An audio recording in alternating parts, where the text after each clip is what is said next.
Hello, what's up guys? So ngayong araw, magagawa ko ng assessment sa subject namin na 8322. Niready ko na nga pala itong mga tools, pang compression test, pantanggal ng spark plug, at yung bago na engine oil. Ito yung bagong battery na sponsored by Mr. Green Mechanic. Salamat po ng marami. Ito po yung gagamitin ko pag compression test. Dahil magka-compression tester tayo. Let's go! Ito yung compression test natin, guys.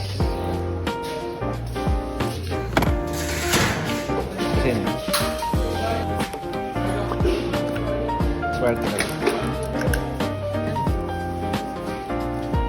Tinanggal ko nga pala itong mga spark plug para hindi mahirapang mag-crank.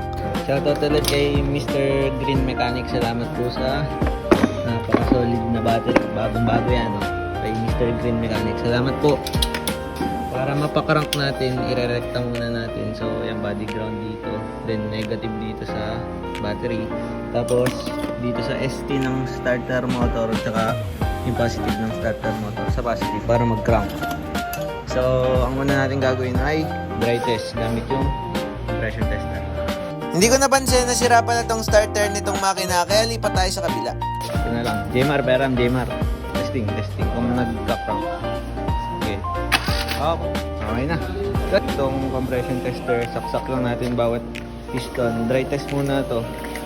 Sa paggamit naman ng compression tester, nilapat at hinawakan ko lang mabuti itong tester at ipakrank hanggang sa tumigil sa pinakamataas na PSI yung gauge niya. Okay, crank. Up. So, ang piston number 1 is 125 sa dry test. Plug natin, dry test, piston number 1, 125 PSI. Tapos next tayo, piston number 2. Up. Piston number 2, 105. 105. Next, piston number 3. I-re-reset to sa bago. Pagdulodin lang to. Sisingaw na yung hangin niya sa loob. Yun lang. Okay, wanat. Up. Piston number 3, 110. 110 PSI. Yung last, piston number 4. Test naman, kahit isang punong takip ng engine oil, dapat bago. Kasi pag luma, pwede daw masira at magasgas yung piston. Tigigisa. Puno, lagay lang natin sa piston number 1. Sabayan na yan. Wet test naman. Meron ng engine oil yung piston number 1. Okay, crank.